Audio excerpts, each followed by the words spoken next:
Well, hello, everyone. There were some big changes in the case against Kouri Richins this week.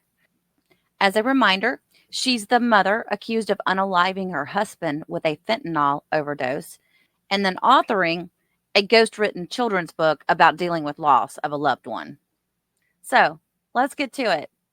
So, on Tuesday, the court considered some major changes, including dismissing some of the charges and then taking what's left of the charges and then splitting them into two completely separate trials. And of course, the big thing that was happening in Tuesday's hearing was the judge saying yay or nay to her being let out on bail prior to trial. It was a reconsideration of bail, is what it was. Now, originally, when he said no bond, the trial was set to start fairly quickly, but now it's been moved all the way back to 2025. So that's when the defense went in and said, please, if you would reconsider it. So that's what they're talking about today. They also started with the prosecution, not the defense, the prosecution asking to get the fentanyl drug charges dropped. Now, they didn't explain why they were doing all that, but the prosecution did say that they will still be using that argument that fentanyl was the cause of his death. And it was used in the quote unquote red rum. So I don't know what's going on there. That is interesting. The defense came back and argued to split the case, saying that some of what she's accused of is completely unconnected to the homicide charge and it would bias the jury. And of course, they also want the charges of mortgage fraud and the attempted homicide to go to a separate trial. The judge agreed. He said, look, we'll do this part. Since the fraud happened a complete year before the homicide, then we'll allow that to be separate. But as far as the attempted homicide, no, that's staying in with the full red rum trial that we're going into.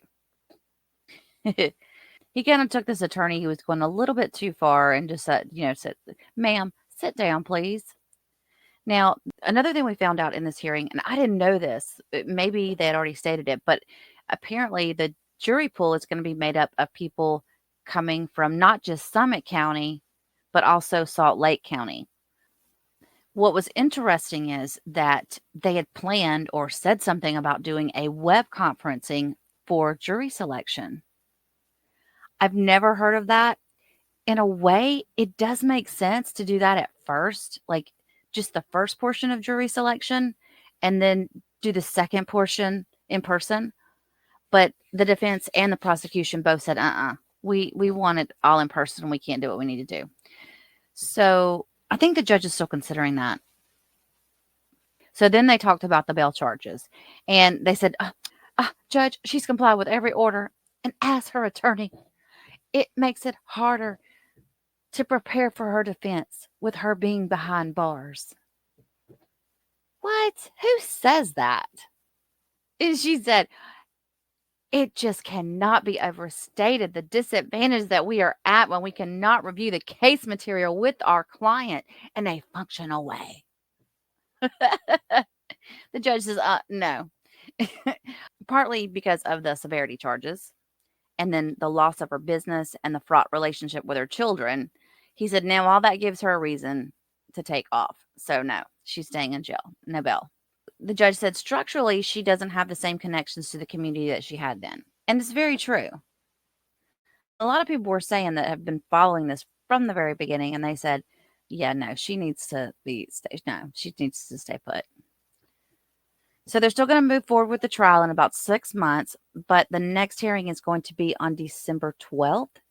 And they only aired a small portion of this hearing today.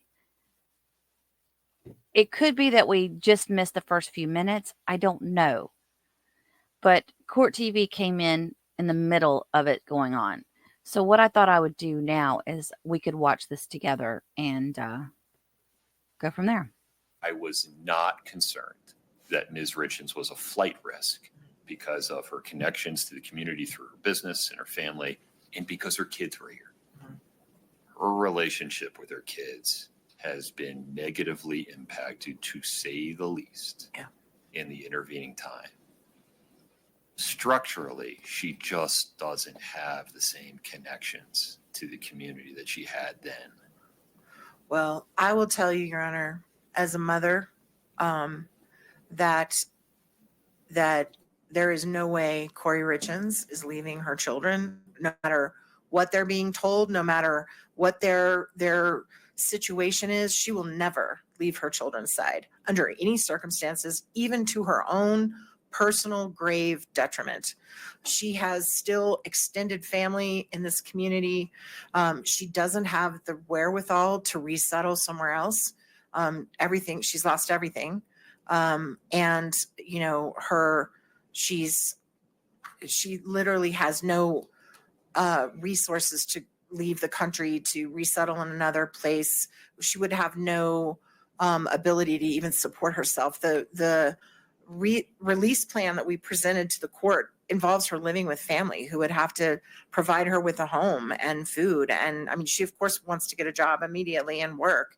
But I will tell you that as far as her connections to the community, the most important connection is the one with her sons. And she will never, ever, ever abandon her sons, even if it means she spends the rest of her life in prison. She's not going to do that. So I do think that as far as I wouldn't think that the court's previous finding that she's a flight risk should change. That she wasn't a flight risk. I'm sorry. I don't believe there's anything that's happened that should change that. I do think there are significant developments in terms of danger that the court can consider, which is the absence of the death penalty, the dropping of some of the drug charges, the fact that, you know, she has been in there a lot longer, I think, than anybody thought back in June of 2023 that she would be there. The withdrawal of her counsel, which is through no fault of hers, which is required under the statute, did cause significant delay to allow new counsel time to. How much was that actual delay? Well, I mean, when we got in the case, there was no prelim. There wasn't even a prelim set because there was a false start. Right. Right. So we had to immediately set a prelim. I think we tried to set one as fast as we humanly could. I think we did a good job doing that. So we set the quickest prelim we could. And then the hardest part, as Your Honor will remember, was trying to find a date where the court, all the parties, everyone could be available. Again, none of that's through any fault to the defendant or the state, frankly. But it's just because of the nature of the beast. She's been in jail now, presumed innocent, for over 17 months. She's looking at an additional, 6 months till trial? And, you know, obviously if there's a second trial, that would be, you know, another 6 months. If there's an appeal, that would be longer. Obviously that would be a different circumstance. But all of that is not, you know, through any fault of the defendant. It's just the nature of everybody doing the best they can. But that's just the reality that we have a woman presumed innocent being held in jail for an extended period of time. We also have had the benefit of a preliminary hearing, and the court is aware this is a circumstantial evidence case, and the facts of this case came much more into focus at the prelim. And there is, you know, one of the things the court can consider when deciding bail is the weight of the evidence. Not, you of course presume the defendant to be innocent, but you can look at weight, and we have new evidence now as to what weight will be. And then finally, Your Honor, I would like to take a moment to address what I found to be extremely disturbing, which is we submitted to the court some certificates, letters from people in the jail of the positive programming that Ms. Richins has been involved in. And when I read what the state said, that presenting those was beneath this proceeding, I would like to address that. I don't think you need to go too deep into it. I commend Ms. Richins for using her time in custody as productively as possible. I find it very disturbing that an office whose job it is to put people in jail has such a lack of concept about what it means to sit in a jail cell in a cement box, isolated from everyone and everything you love, for 17 months being presumed innocent and mock trying to do better, trying to engage with the jail community.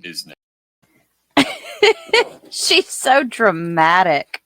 She just, it's like, honey, it's like, oh, it's like, Miss Scarlett, I don't know how to birth no baby. And the judge is like, look, I love this judge. He's just like, no, I completely see through you 100%, ma'am. He's so cool. And mock trying to do better, trying to engage with the jail community. Ms. Nestor, with respect, I don't feel like you're talking to me so much right now as you I'm are not. talking to the public and to the Summit County Attorney's Office. I am. And I think it needs to be heard. And I think, you know, I could not be prouder of Kouri Richins for the way she's conducted herself under the most horrifying circumstances imaginable.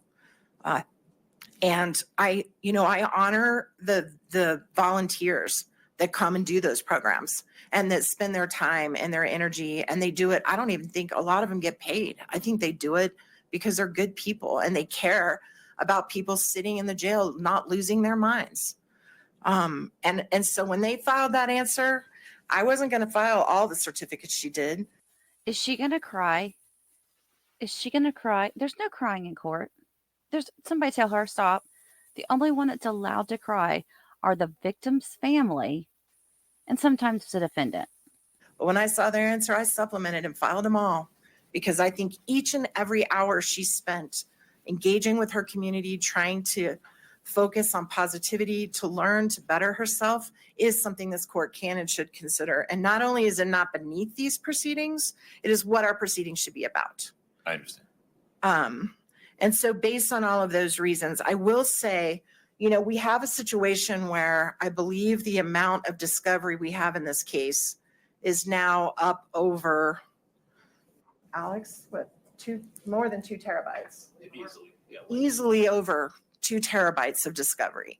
We have hundreds of interviews, hundreds of thousands of documents. When Ms. Richins is detained, the ability to review and go over that material with her to help her prepare for trial is almost near impossible for us as a You guys, I'm starting to have James Owens flashbacks. It's happening and I can't make it stop. defense team. She is a critical part of her defense. She is a very bright, engaged, curious woman who wants to know everything that's going on with her case, as she has a right to. We have to, the jail is so accommodating to us and they make this room available, but it is a room with glass between us. There is no way for us to share documents, to review, to look at videos. And point of personal privilege, there's a little metal stool that I have to sit on for hours and hours. The judge, before, when she was explaining it, you know, he had this look on his face like, okay. And then when she gets to the metal stool, he's like, oh, I can. Hours to try to go over thousands of documents with my client, and it definitely puts us at a horrible disadvantage. There are conditions that this court could impose on Ms. Richins, including ankle monitor, GPS, house arrest, where she does not leave the home, period, for any reason, where I could go to a place and share with her the documents at a kitchen table, and we could actually prepare for this trial and have a fair shot. There are conditions you could put on terms of social media. There are limits you could put on, you could put a gag order on her. You could prohibit her from contacting any. Did you see his head pop up during that?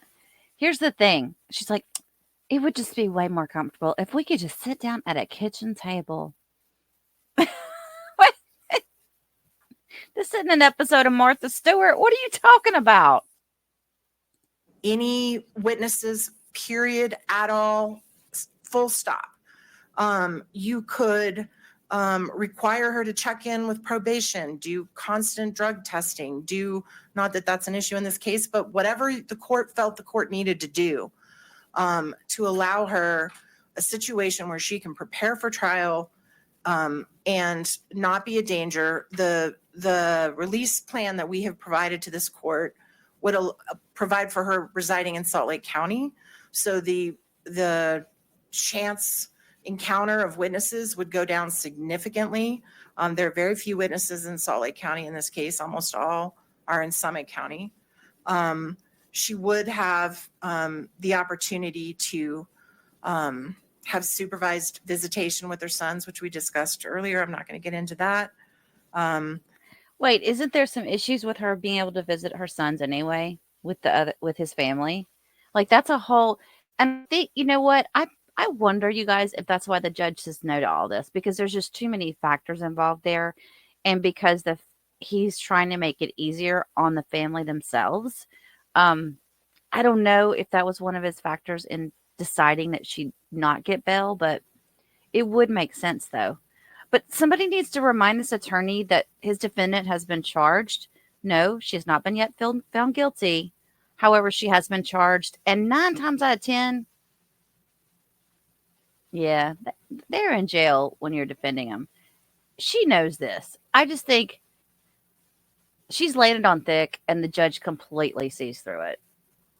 But in terms of she would be able to work, she would be able to, we could make certain that she's brought to and from court. We could, any conditions the courts wants. I think the behavior that she has displayed throughout the time that she's been incarcerated shows that she's always complied with the orders of this court and would continue to do so. And we are asking that the court take this very, very seriously. It just can't be overstated the disadvantage we are at when we cannot review the case materials with our client in a functional way. And we would ask that the court take that into consideration. Furthermore,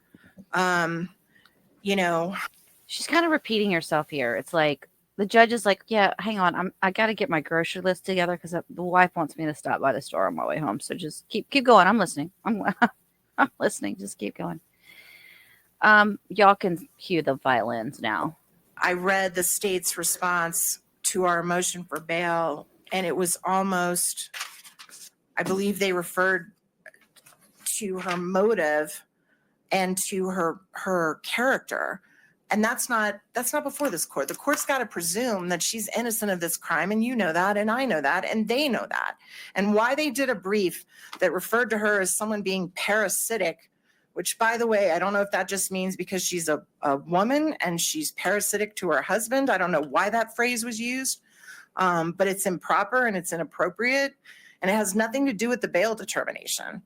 And so we're asking that this court consider taking the step to allow her under the strictest conditions that make you as comfortable as possible so that we can work with our client and get ready for trial. And we do think clearly we've met a material change in circumstances sufficient to reconsider. And as we stated in our brief, the fact that she no longer is facing a potential death penalty means she has a constitutional right to bail. I know you know that, but of course it is before too. You actually ruled that way before, which was honorable. Not so much that she had the right, but she had the option to request, and I had the authority to consider it. And the case that came down after the detention hearing, oh my gosh, I just had Barnett. Thank you. The Barnett case also makes clear that even if you find that there's substantial evidence, and even if you find there's a risk of danger to the community, you still have the discretion to make the determination. And I believe you opined that you thought that before the Barnett case came down, and you were absolutely right. And the Barnett case reassured that that is in fact the state of the law, that you have ultimate discretion. And we are asking for the court's mercy and for the court's ability to work with our client. Thank you, Your Honor. Thank you. Mr. Bloodworth, I read the state's brief. I think I understand your position clearly. Anything to add? No, sir. Thank you.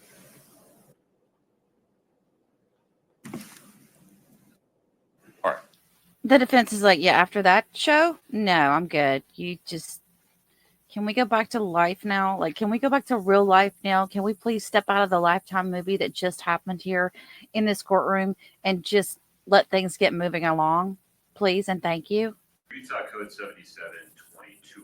77-2201, subsection 1. An individual charged with a criminal offense shall be admitted to bail as a matter of right, except if the individual is charged with a felony when there is substantial evidence to support the charge and the court finds by clear and convincing evidence that, 1, the individual would constitute a substantial danger to any other individual or to the community after considering available conditions of release that the court may impose if the individual is released on bail, or 2, the individual is likely to flee the jurisdiction of the court if the individual is released on bail. These provisions mirror Article 1, Section 8 of the Utah Constitution, which provides that all persons charged with a crime shall be bailable except persons charged with any other crime designated by statute as one for which bail may be denied if there is substantial evidence to support the charge and the court finds by clear and convincing evidence that the person would constitute a substantial danger to any other person or the community or is likely to flee the jurisdiction of the court if released on bail. The court made that determination in June 2023 and found, 1, that the aggravated murder charge was supported by substantial evidence, and 2, that although the court was not concerned that Ms. Richins would flee the jurisdiction, given her structural ties to the community and to her children, which were in the community, that the court was nonetheless persuaded by clear and convincing evidence that she would constitute a substantial danger to herself and to the community if released on bail, and that that danger could not be mitigated by reasonably available conditions of release. Which brings us to today. Pursuant to her motion to reconsider bail and conditions of release, Ms. Richins argues that in the intervening time, there has been a material change in circumstances. That is the state's decision to decline seeking the death penalty. I agree that that is a material change in circumstances that allows the court under 77-20-207 subsection 1 to revisit the issue of bail and pretrial release. Defendant does not challenge the court's determination that the aggravated murder charge is supported by substantial evidence. Rather, defendant asserts that upon reflection of the status quo and the intervening events, that Ms. Richins is not likely to flee the jurisdiction if she's released on bail and no longer constitutes a substantial danger to the community given available conditions of release. Ultimately, the court is not persuaded. While defendant no longer faces the risk of the death penalty, she now faces 2 first-degree felonies, each with a minimum sentence of 25 years to life, in which may be run consecutively, one after the other. As before, the severity of these sanctions, put plainly, of potentially dying in prison, creates a powerful incentive for defendant to harm herself or witnesses in this case, and to flee the jurisdiction of the court.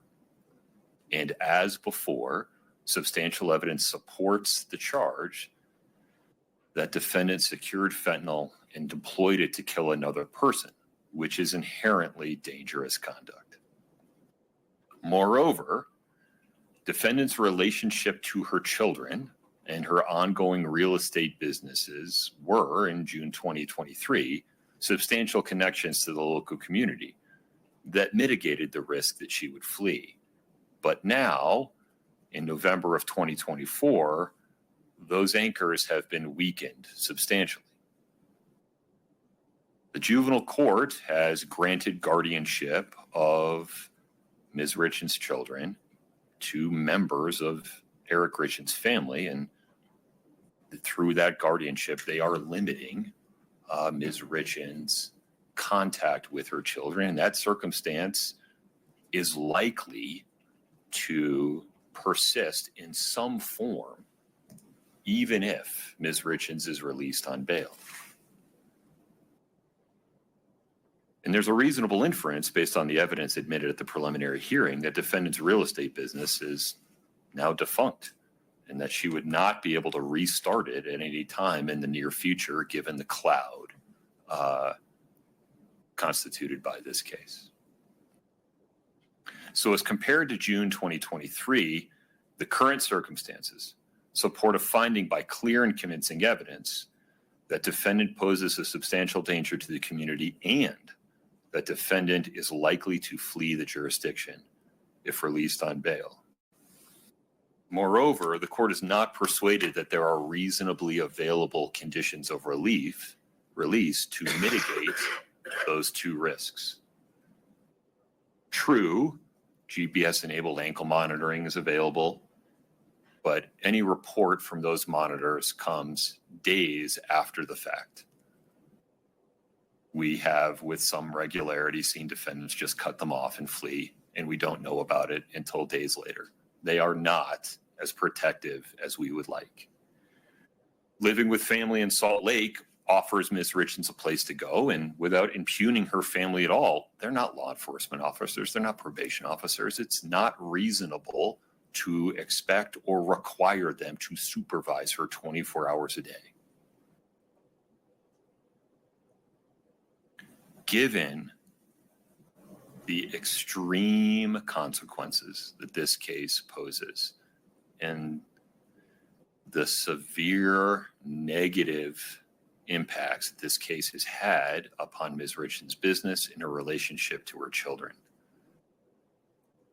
the court finds by clear and convincing evidence that there simply are not reasonably available means of mitigating her risk to the community and to herself, or the strong incentive for her to flee the jurisdiction of the court. Defendant's motion to reconsider bail and conditions of release, docket 653, is respectfully denied. Ms. Nestor, anything further? No, Your Honor. Mr. Bloodworth? No, sir. Okay, that brings us to the end of motions for today. I don't think we have another motions hearing on the calendar, but do we want to put one on? Yes, sir. I know as trial approaches, likely to be any number of motions in limine, but we're going to have to make some decisions well in advance of the last week of April about how we're going to conduct jury selection, what the jury questionnaire is going to look like. When do you want to start talking about those things? Even just a pretrial conference to start sounding them out seems to be a good idea.